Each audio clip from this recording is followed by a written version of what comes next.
Hello and welcome. By now, you would have heard or read about a female banker by name Amarachi Ugochukwu, aged 32, a marketing staff of Globus Bank, Ikorodu, Lagos State, Nigeria, who was found dead in the staff toilet of their bank with an empty bottle of sniper beside her and a suicide note. She allegedly took her own life. And then when I was reading the news, I particularly paid attention to the suicide note that was found, with her. Please pay attention. I put it down so that I can read it out to you. Pay attention to the things she wrote on that suicide note. Some of the things I picked there. Number one, she said, "Nothing is working in my life." Number two, she said, "My figures are low." Number three, "My brain is closed up." Number four, "The economy is getting harder. My decisions are wrong. My mind is messed up. The future doesn't seem bright. All I see, extreme hardship. I can't bear the pain anymore." Her death pained me so much, and I mean so much, but not as painful as the comments that I read where her death was posted, some online platform like Instagram and other platforms. Now, people were like, people who took their life will go to hell. Some suicide is not an option. Some were like, why does she have to take her life? Some said she even has a banking job. She has a job. What about us that don't have a job? If you are among people who usually say such things when you hear that someone takes his or her life, please think before you talk. You see, depression is real, and I mean real. Hopelessness is real. But unfortunately, in a place like our country, people don't even take depression seriously. People don't even know that there are those who are hopeless as we speak now. I've been there. In fact, if I start telling my story here now, this video will be too lengthy. But that's a story for another day. I will definitely tell it. I found myself in a very, very hopeless situation where I couldn't even see someone to talk to. Now, let me quickly tell you a story. I went to see a branch manager in the branch where one of my accounts was domiciled.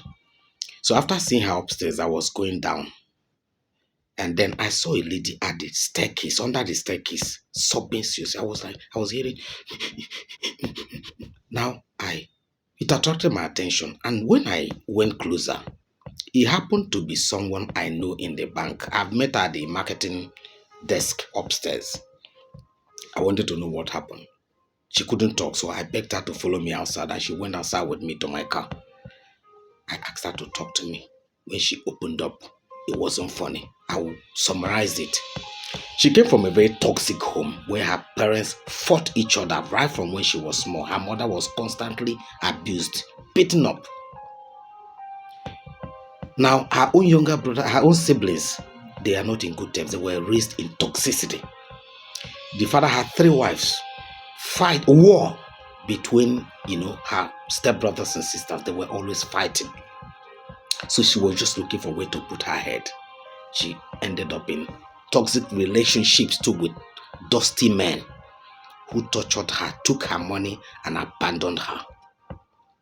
So much later, she met an older man who claimed to be a widower who lived in Lagos.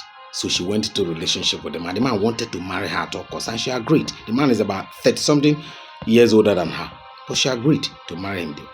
Then after the marriage, she discovered that the man was not a widower, that the man actually had his wife and children in Bayelsa State while living alone in Lagos, claiming widower.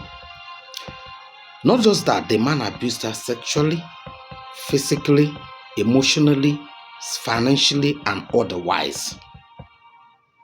So now, back into the bank. In the bank, she was facing as a marketer, facing so much pressure, unrealistic, targets. To the point that she confided in me that sometimes she had to sleep with old men, allergies and all that, just to get deposits. Several times that she was already exhausted.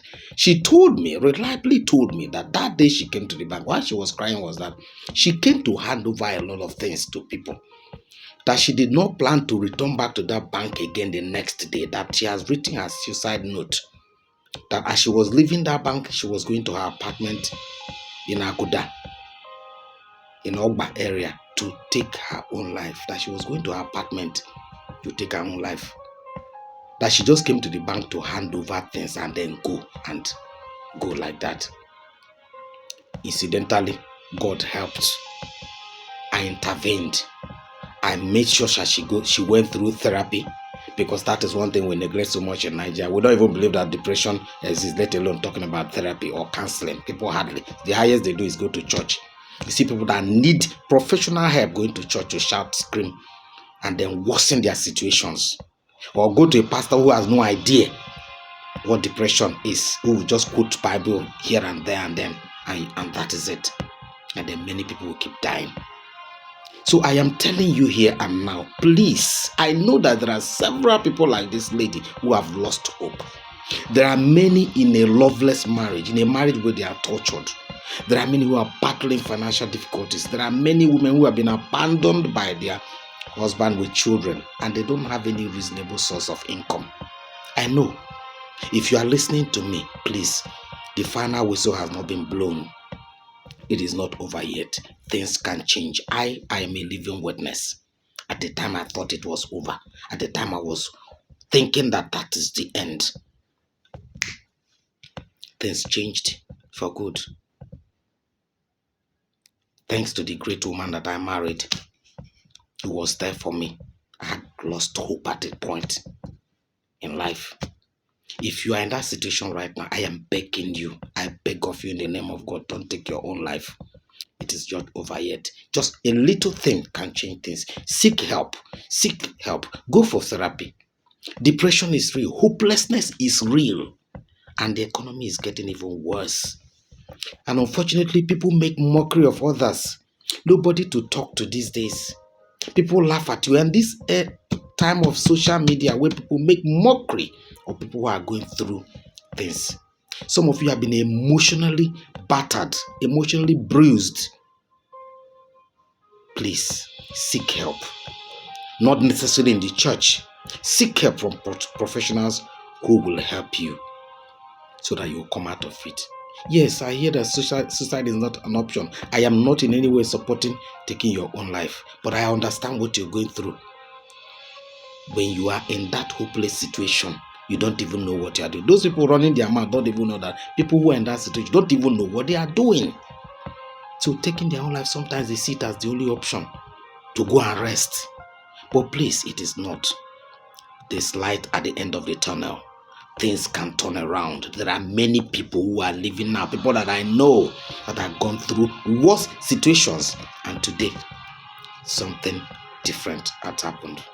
Is it financial difficulty? Is it health challenge? Is it your marriage, relationship, economic difficulties, family problems? You are not the only one. Anything that you think you are experiencing, someone has experienced it and weathered the storm, navigated through it, and can tell their stories. Don't take your life. I beg you in the name of God, don't take your life. My name is Chidi Okorafu. If you feel like talking to someone, you can talk to me.